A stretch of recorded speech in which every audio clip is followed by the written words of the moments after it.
তারপরে এখন ভাত খেতে বসছি।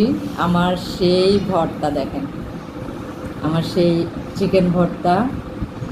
এখানে নিয়ে নিছি হচ্ছে আমার ফেভারিট শুকনো মরিচ, আর হচ্ছে আমার ফেভারিট আরেকটা জিনিস আছে লেবু।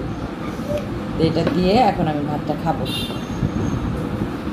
চিকেন ভর্তা। তো এইভাবে যদি ভর্তাটা বানান অনেক মজা করে ভাত খেতে পারবে, অনেক মজা করে গরম ভাতের সাথে। ও আরেকটা কথা, এটা পরোটার সাথেও ভালো লাগবে, পরোটার সাথে, রুটির সাথে, নান রুটির সাথে, যে কোনো রুটির সাথে এটা খেতে খুবই ভালো। মুখে দিইনি, দেখি কেমন লাগে, কেমন স্বাদ হয় ভাতের সাথে, গরম ভাতের সাথে চিকেন ভর্তা, সেই স্বাদ।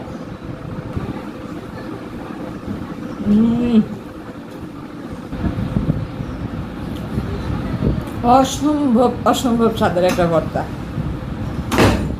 এই ভর্তা যদি আপনারা বানায় না খান, অনেক মিস করবেন, অনেক মিস করবেন এই ভর্তা না খেলে।